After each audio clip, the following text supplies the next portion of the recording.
Assalamualaikum warahmatullahi wabarakatuh dan selamat pagi. Selamat pagi. Ayolah pagi. Selamat pagi. Okey, tuan-tuan dan puan-puan. Lama dah saya tak live, sampai sebulan juga.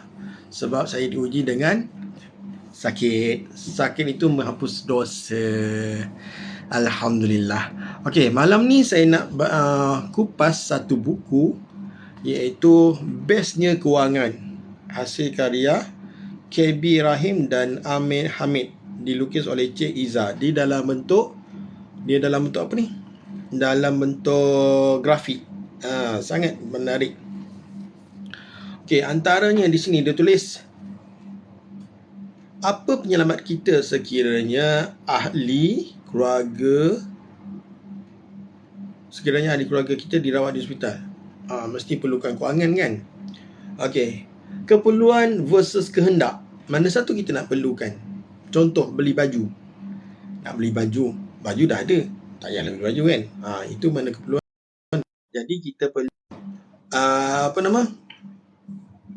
kita perlu beli bijak untuk berbelanja. Yang seterusnya, apa itu takaful? Apa bezanya takaful dengan hibah? Kemudian, apa kriteria untuk kita mula mencari income kedua? Apa starter kit untuk mereka yang baru berkahwin? Apa itu pelaburan? Apa instrumen pelaburan terbaik untuk orang muda? Perancangan urus kewangan, ke mana akhirnya kita? Okey, menarik buku ni. Jadi saya nak kupaskan dengan kita baca satu persatu. Tuan-tuan dengar je. Senang je. Okey, sambil tu saya baca dah sekali kan. Tentang Bestnya Kewangan. Terima kasih untuk anda yang sedang membaca buku Bestnya Kewangan ini. Buku ini adalah sebuah buku kewangan berkonsepkan komik dan catatan tentang urus duit yang sesuai dijadikan rujukan ketika anda menghadapi situasi-situasi berikut. Anda mungkin akan seronok lihat buku ini meriah dengan pelbagai ilustrasi. Di samping anda belajar tentang tips dan teknik kewangan yang sangat praktikal, jangan terkejut, anak-anak anda juga mungkin berebut mahu baca buku ini. Sebab apa? Ada komik. Ibu, anak, ayahnya sekalipun boleh baca bersama-sama. Puan KB Rahim dan Tuan Amir Hamid adalah orang yang saya kenal sangat passionate bercerita tentang kewangan. Mereka bukan sekadar bercerita dari semata-mata teori, tapi dari pengalaman dan kisah hidup beliau sendiri yang bagi saya mahal amat harganya. Sebab itu saya mendoakan agar anda yang sedang membaca buku ini dapat banyak manfaat dari celoteh yang mereka kongsikan. Semoga dengan usaha penerbitan ini akan dapat melahirkan masyarakat yang cakna dengan duit sendiri, dapat elakkan dari muflis muda, dan belanjakan harta yang ada sebaik mungkin. Okey. Coretan KB Rahim dan Amir Hamid. Kami bawakan perkongsian mudah faham dan praktikal. Bagaimana anda mampu menguruskan hidup serta kewangan peribadi dengan lebih sistematik dan baik bagi menjamin kesejahteraan diri dan keluarga. Berkonsep ringkas dan santai, beserta maklumat starter kit kewangan untuk golongan orang bujang, bakal pengantin dan pasangan suami isteri. Panduan dan langkah-langkah yang boleh dilakukan dalam pelbagai aspek kewangan. Oleh itu kami mohon agar buku ini diulang baca setiap 3 kali. Faham, hadam dan amal. Faham, hadam dan amal. Lakukan ini dengan bersungguh-sungguh. Semoga anda bakal jadi seorang insan yang lebih baik, berkualiti dan lebih bijak selepas ini. Akhir kata, kami berharap buku Bestnya Kewangan ini dapat membantu memberi manfaat yang besar dan impak positif kepada diri anda, insya-Allah. Okey, ini gambar tuan punya buku handsome. Pasangan suami isteri ni. Sekalian penghargaan, kami dedikasikan rasa syukur kehadrat Allah SWT kerana dengan izinnya, akhirnya buku ini telah berjaya dihasilkan. Buat kedua-dua ibu bapa dan ahli keluarga kami serta rakan taulan, terima kasih yang tidak terhingga atas kasih sayang, pengorbanan dan nasihat yang diberi. Tidak terkecuali buat guru-guru kami yang sentiasa membimbing dan menyokong usaha penulisan kami. Diharapkan buku bestnya kewangan ini dapat membantu anda dalam memperkasakan diri dengan nota-nota mudah kewangan yang kami kongsikan serta santai dan ringkas. Selamat baca dengan gembira. Review. Tuan Zabidi Muhammad penulis.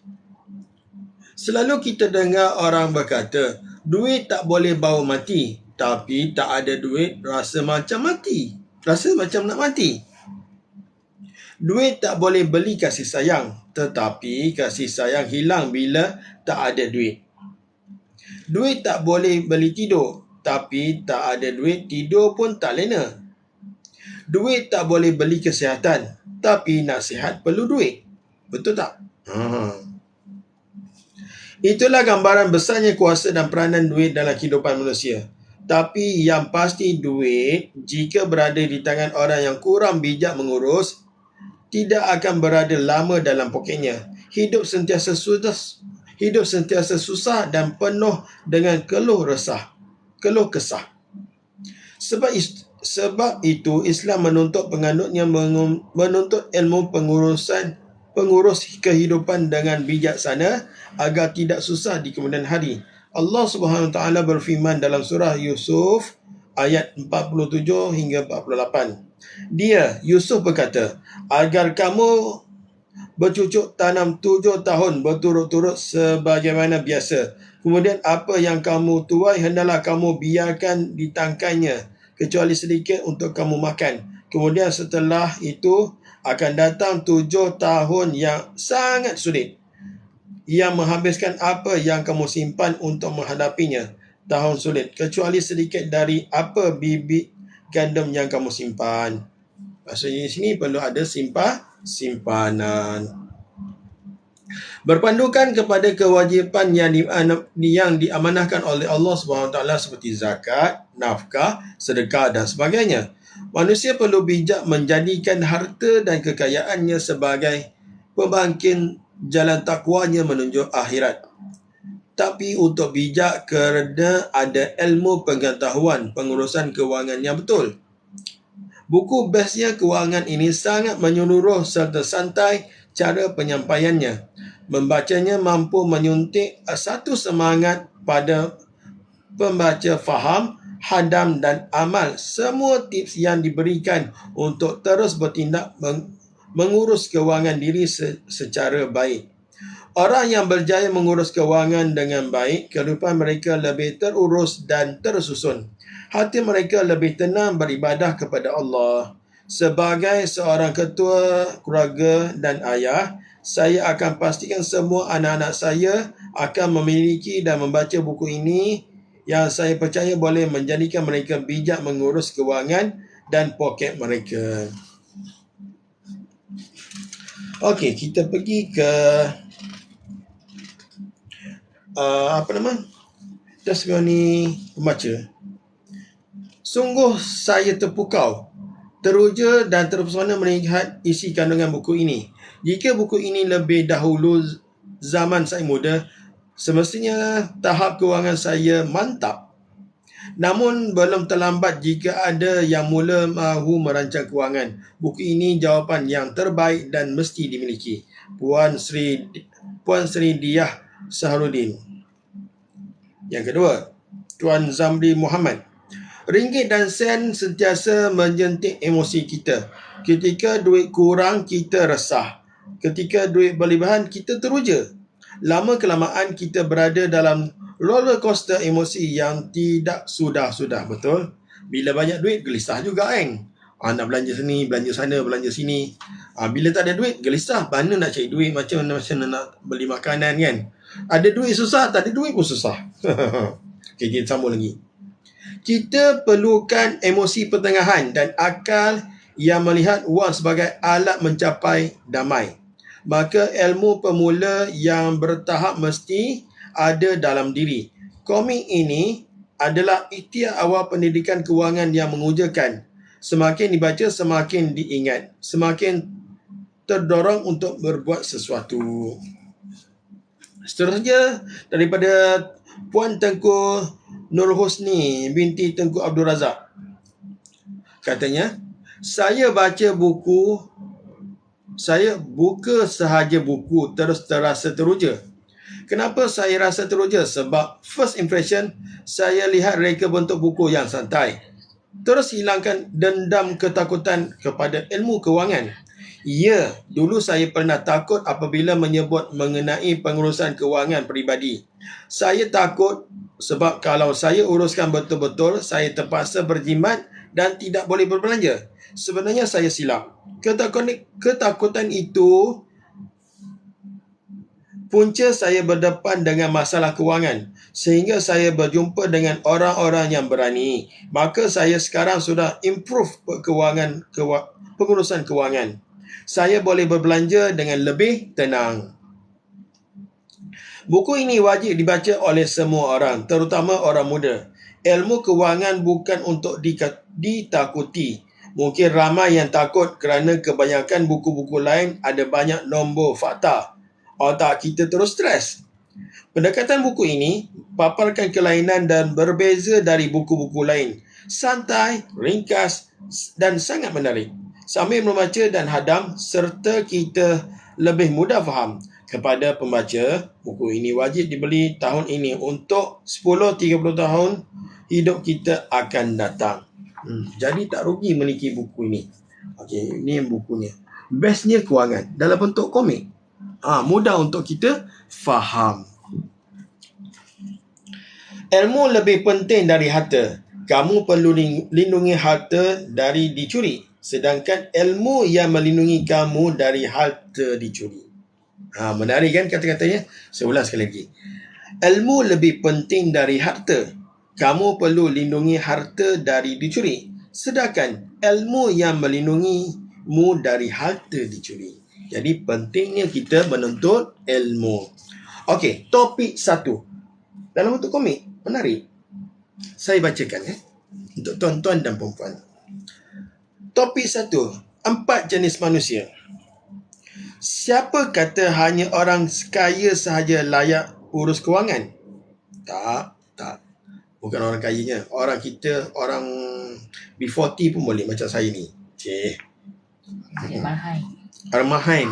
Orang mahain pun boleh urus kewangan. Gambar raya kedua. Benar, kalau kita tidak ada duit, bagaimana kita nak urus kewangan betul? Namun, ulat dalam batu pun dapat makan, apatah lagi kita ni manusia. Urus kewangan sendiri bermaksud, kalau kita dapat pendapatan cukup-cukup makan bulan ini, bagaimana kita boleh dapat simpan sedikit untuk makan bulan depan. Jadi kita tengok macam mana pengurusan dia. Urus kewangan juga bermaksud kalau kita dapat gaji 1,500 bulan ini, kereta 1,000 sebulan. Bukanlah untuk kita sebenarnya. Contoh kali 1,500, bayar bulanan kereta 1,000. Apa cer kan? Jadi kita tak layak ambil kereta 1,000. Okey? Nanti ada kita ceritakan formula-formula untuk membeli kereta. Okey, ada 4 jenis manusia apabila mereka menuju kedewasaan. Apakah ia? Yang pertama, tidak tahu apa-apa dan tidak berminat hendak tahu apa-apa. Perkara baru dalam hidup mereka. Maksudnya di sini, contoh pagi pergi kerja, petang balik kerja. Tunggu cukup bulan dan dapat gaji. Setelah dapat gaji, bayar segala komitmen dan gunakan untuk meneruskan kehidupan. Dan perkara ini dilakukan berulang kali sementara tunggu hari tua. Kehidupan seperti ini tidak ubah seperti seekor hamster yang berlari setempat. Tiada perubahan dan tiada kemajuan dalam hidup. Sedih kan? Yang pertama ni rasanya ramai di kalangan kecil dia. Ya? Pagi kerja, pagi pergi kerja, petang balik kerja. Tunggu cukup bulan dapat gaji. Setelah dapat gaji, bayar segala komitmen dan gunakan untuk teruskan kehidupan. Dan perkara ini dilakukan berulang kali sementara menunggu hari tua. Kehidupan yang seperti ini tidak ubah seperti seekor hamster. Dikatakan hamster dahsyat boleh sepuri. Tapi terasa jugalah kan. Yelah, kita pergi kerja pagi balik petang, ulang benda sama sampai hujung bulan dapat gaji, lepas tu habis duit macam tu juga. Kan? Okey, kita tengok jenis yang kedua, manusia. Sudah tahu tetapi tidak berusaha. Spesies ini boleh dianggap sebagai pemalas. Dia kata pemalas. Walaupun dia tahu perubahan itu amat penting untuk dirinya sendiri, namun dia lebih selesa untuk tidak berbuat apa-apa serta menyerahkan 100% kepada takdir semata-mata. Minda yang penuh dengan taman alasan apabila diminta untuk melakukan sesuatu. Sebagai contoh, alamak, aku tak boleh kaya ni sebab gaji aku cukup-cukup untuk menyara seorang isteri dan 4 orang anak saja. Macam mana nak kaya? Nampaknya dia tak berusaha. Boleh kita cari side income, pendapatan kedua, tapi dia tak berusaha. Hanya tunggu gaji tiap-tiap bulan, lepas tu menyara anak 4 orang dengan isteri. Tak ada apa. Dia tahu tapi tak melakukan apa-apa tindakan. Hakikatnya, mempunyai keluarga itulah yang menjadi sebab utama kenapa mereka perlu kaya. Bukan jadikan ini sebagai penghalang untuk maju ke hadapan. Spesies ini tidak ubah seperti seekor bangau yang mempunyai rantaian alasan apabila ditanya, kenapa engkau kurus? Aku kurus, tak cukup makan. Macam mana lagu bangau? Oh bangau, kenapa engkau kurus? Macam mana aku tak kurus? Apa? Lupa dah. Ikan tak mau timbul. Macam-macam alasan. Itu dia tahu tapi dia tidak. Banyak jelasan. Okey. Itu spesies kedua. Spesies yang kedua, jenis manusia ni. Sudah tahu sikit-sikit namun masih suka bertangguh-tangguh. Macam kena di sendiri je. Dah tahu tapi suka bertangguh-tangguh. Waalaikumsalam cikgu. Waalaikumsalam Fahmi. Fahmi, apa khabar? Saya nak kupas buku ni. Buku baru beli semalam. Boleh. Isteri saya beli. Kredit kepada isteri saya. Okey. Yang spesies manusia ketiga. Sudah tahu sikit-sikit namun masih suka bertangguh-tangguh. Orang yang seperti ini mempunyai satu pegangan hidup. Tak apalah, kau buat dulu, nanti kau dah berjaya baru aku follow. Biasa kita dengar ni. Tak apalah, kau buat dulu, nanti kau dah berjaya baru aku follow. Dia takut untuk melakukan sesuatu perkara yang baru kerana rasa selesa dengan keadaan yang sedia ada. Mereka tidak berani untuk mengambil risiko berubah menjadi lebih baik. Kerana beranggapan perubahan itu menyebabkan mereka bertanggungjawab ke atas sesuatu perkara yang lebih besar. Mereka tidak yakin bahawa mereka mampu menanggungnya. Kita boleh labelkan orang seperti ini orang yang takut pada bayang-bayangnya sendiri. Cikgu, apa khabar? Okey, saya dengar cikgu review. Kita sama-sama membaca buku. Okey. Nampaknya yang spesies yang ketiga ni macam kena dengan diri saya. Sejak pergi terapi tu kan, menyuntik semangat. Sekarang ni saya dah sebulan berehat. Sepatutnya tak boleh rehat tau, tapi yalah, nak bagi betul-betul sihat. Alhamdulillah hari ni dah sihat dah. Hari ni pun last MC. Alhamdulillah sihat. Jadi sudah ulang balik. Saya ulang balik cari ciri yang ketiga ni. Sudah tahu sikit-sikit namun masih suka bertangguh-tangguh. Orang yang seperti ini punya satu pegang hidup. Tak apa, kau buat dulu, nanti kau dah berjaya baru aku follow. Kita tengok leader-leader kita ramai dah berjaya kan. Kenapa kita nak tunggu? Kita lakukan je. Kata Haji Syam, buat je. Betul tak? Buat je. Kita follow apa yang mentor kita buat, kita buat je. InsyaAllah kita akan berjaya juga.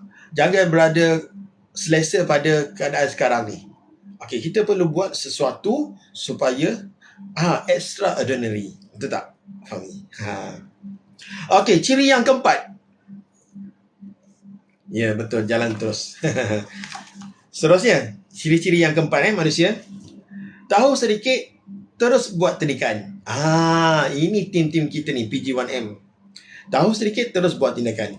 Golongan yang keempat ini adalah golongan paling elektif dan efisien. Sayangnya agak jarang untuk ditemui. Sebenarnya ramai dalam PG1M. Kita boleh ambil contoh. Bila orang tu berjaya, kita copy paste ya. Tiru basi kan. InsyaAllah akan berjaya. Mereka sanggup mengambil risiko kegagalan, rugi masa dan wang. Mereka juga berani bertindak walau hanya berbekalkan sedikit ilmu. Mereka turut gemal mencuba perkara baru dan sentiasa upgrade untuk menuntut ilmu yang baru. Betul, kita nak berjaya, kita perlu menuntut ilmu. Success is duplicated. Duplicate. Allahu Akbar. Okay. Ini ciri-ciri yang sepatutnya kita contohi. Manusia yang keempat ni. Tahu sedikit, terus buat tindakan. Maksudnya kita dah ada meeting, ada kelas. Bila dah tahu ilmu tu, kita terus buat. InsyaAllah akan berjaya juga. Kita usaha je. Okay. Seterusnya. Persoalannya, anda di kategori yang mana? Bagi saya nak menuju kepada kategori yang keempat. Yang ke 1, 2, 3 tu memang ada dalam diri saya. Saya mengaku sendiri. Sekarang ni saya nak beralih kepada ciri-ciri yang keempat. Jenis manusia yang keempat ni. Okey. Tepuk dada tanya minda. Bilalah nak kaya ni? Masih tunggu putera raja datang meminang. Allahu Akbar. Untuk penonton semua, Tengku Mahkota Pahang akan datang ke Lancang.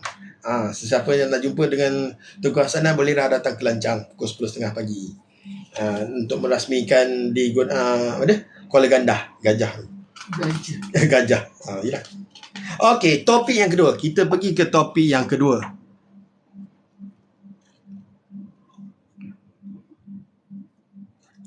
Okey, topik yang kedua. Keseimbangan kehidupan alah baru. Topik yang kedua. Okey, ada grafik itu yang menarik tu buku ni. Keseimbangan kehidupan alah baru.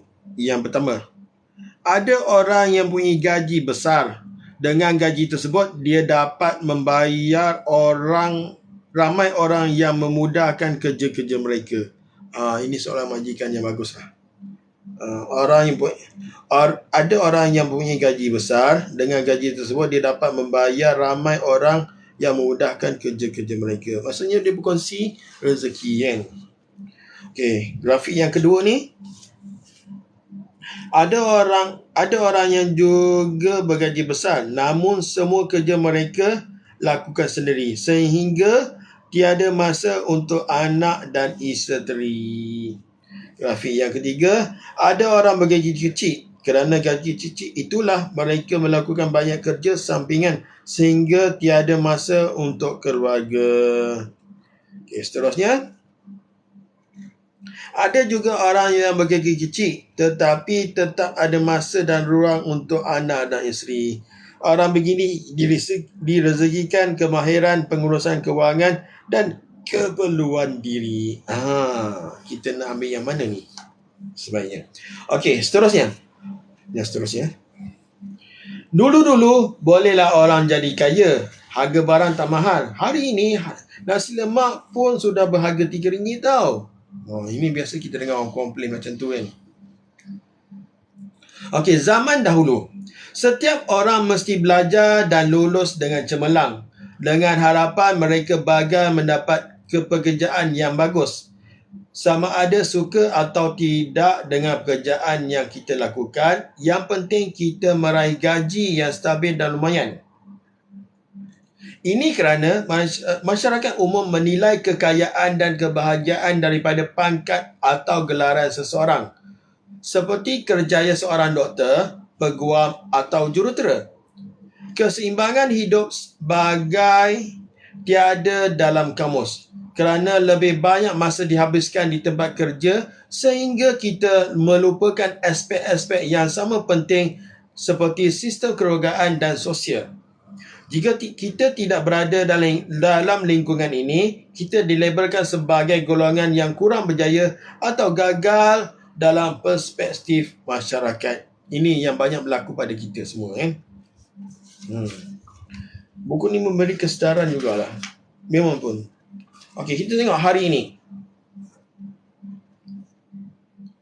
Definisi kejayaan bagi kebanyakan orang. Gaji, pangkat. Definisi kejayaan yang sebenar adalah kesihatan mental, pangkat, gaji, kelapangan masa, lakukan perkara yang anda suka dan kesihatan fizikal. Okey, itu daripada grafik dia. Okey. Grafik ni saya baca dulu. Ini saya akan baca. Hari ini. Keadaan sudah jauh berubah. Penjanaan pendapatan bukan lagi fokus kepada kerjaya tertentu seperti kerjaya profesional. Hari ini, jika kita mahir menggunakan media sosial, kita juga mampu menjana pendapatan sama seperti golongan profesional yang lain. Terbukti dengan media sosial. FC PG1M, Puan Oda, bulan Julai ni pun sale dia dah sampai 1 juta. Wow. Marilah kita sama-sama dapat sale macam tu, InsyaAllah. Amin. Okey. Telah terbukti bahawa usahawan internet mampu menjadikan diri kita seorang jutawan. Begitu juga dengan mereka yang mempunyai kemahiran melakukan kerja-kerja pertukangan seperti membaiki penyaman udara, mekanik, tukang besi dan sebagainya. Tak kurang juga mereka yang berkebolehan dalam bidang perkhidmatan seperti ejen insurans, takaful, ejen dana amanah dan ejen hartanah. Mereka ini juga mampu menjana pendapatan yang lebih tinggi. Malah ada antara mereka yang memperoleh lebih banyak daripada golongan profesional. Paling penting adalah disiplin diri, fokus dan konsisten. Itu. Konsisten tu penting. Antara contoh usahawan internet yang berjaya adalah seperti Irfan Hairi, Jamal Sifu Bands dan Wan Musifu Google Ads. Apa yang utama, mereka ini mempunyai kehidupan yang lebih seimbang di antara ruang masa dan kerjaya. Mereka melakukan perkara yang mereka suka selain dapat meluangkan masa bersama keluarga untuk diri sendiri serta beriadah. Inilah yang dikatakan sebagai keseimbangan hidup yang sebenar. Seterusnya, topik 3. Starter kit untuk orang bujang. Ramai kan orang bujang di sini. Okey. Kita tengok grafik dia dulu. Apa kata-kata dia? Tu saya tak nampak sangat dah. Halus tulisan. Saya Bob. Saya baru dapat kerja sebagai kelindan lori. Gaji saya 1,300 sebulan. Walaupun saya sekadar kelindan, saya ada cita-cita juga untuk naik pangkat jadi pemandu lori. Orang kata gaji mewah. Dah naik pangkat nanti bolehlah saya beli rumah. Lagipun saya bujang lagi, tinggal di rumah mak ayah. Makan minum pakai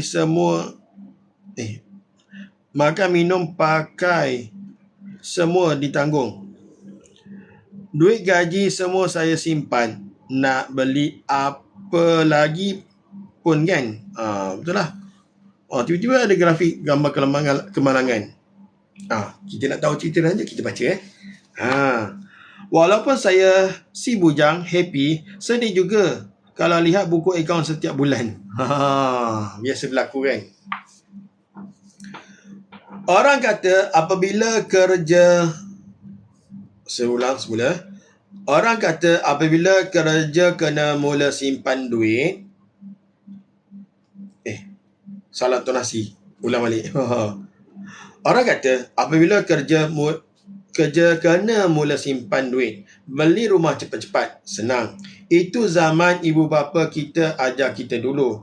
Masa mula-mula kita kerja makan gaji lebih 20 tahun lepas. Tapi berapa ramai yang kita mampu buat begitu? Anda boleh. Jadi macam mana kita nak buat? Baru-baru masuk kerja ni, kita ibarat kain putih. Tiada cacat celanya lagi. Payslip masih bersih. Tiada sebarang potongan pinjaman macam-macam.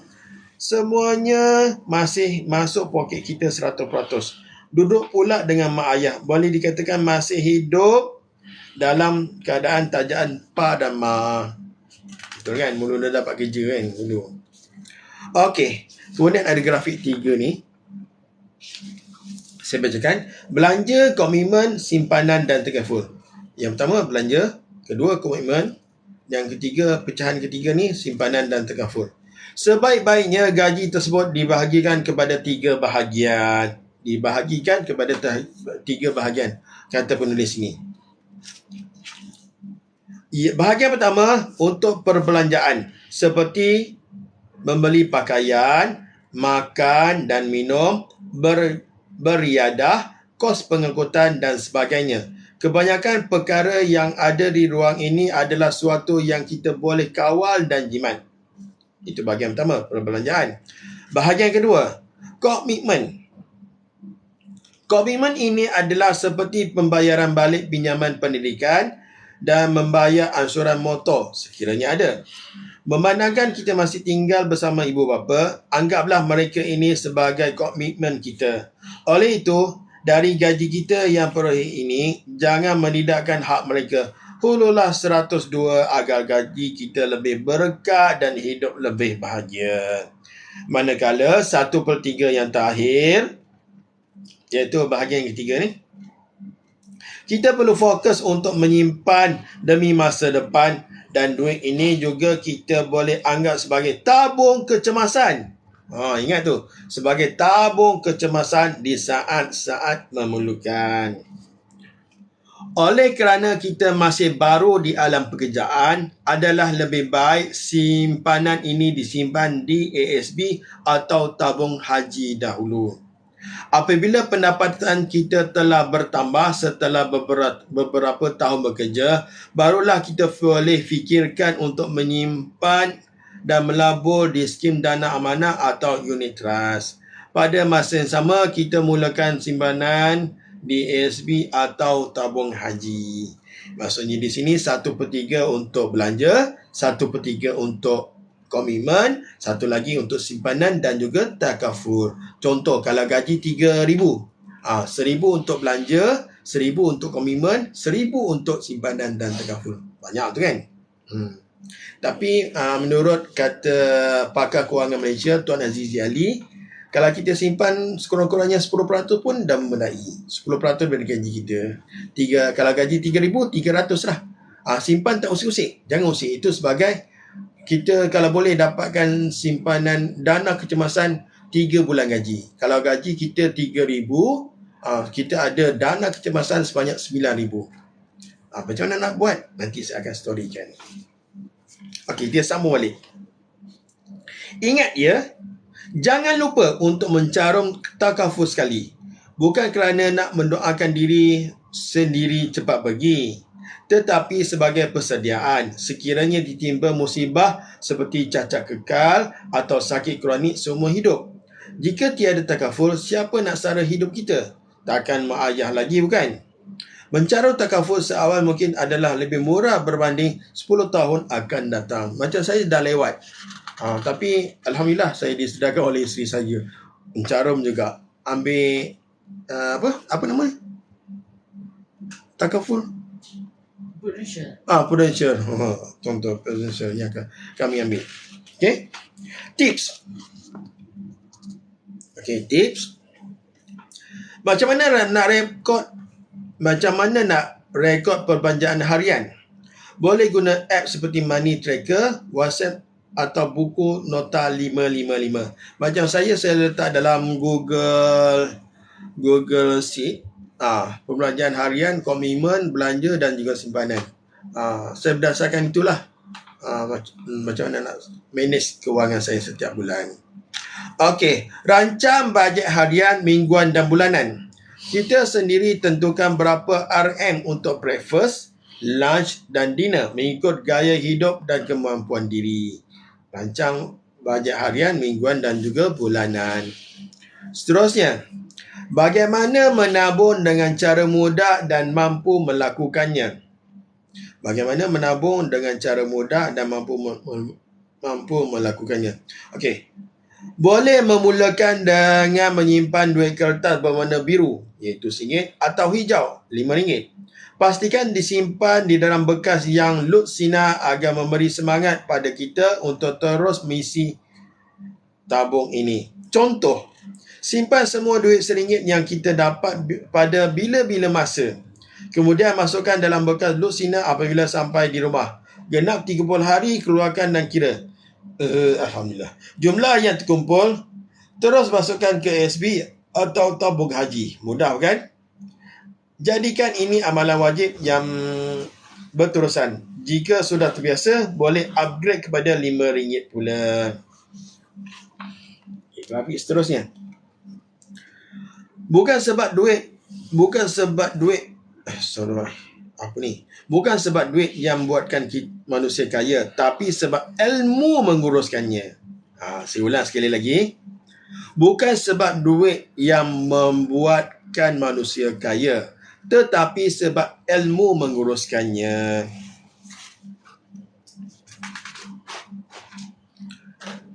Okey, topik 4. Topik 4, starter kit bakal pengantin.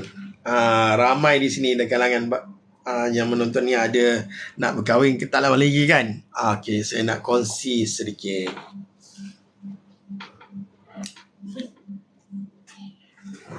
Ke nak sambung akan datang? Banyak ni. Kita ada 20 topik ni. Sampai 3 topik dulu lah untuk malam ni. Okey, kalau nak menyimpan tu, dia kata simpan duit dalam ASB atau tabung. Tapi saya ramai percayakan, kalau zaman dulu ASB dengan tabung haji susah nak keluarkan. Tetapi sekarang mudah.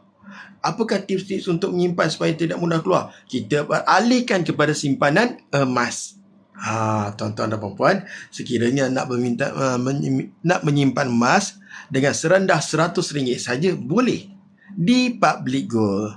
Okey, yang berminat untuk menyimpan emas di Public Gold boleh hubungi saya, klik dekat bio, pergi dekat link yang ada dalam profil saya. Kat situ tuan-tuan boleh daftar percuma je, dan dekat situ saya akan guide tuan-tuan dan puan untuk membeli emas.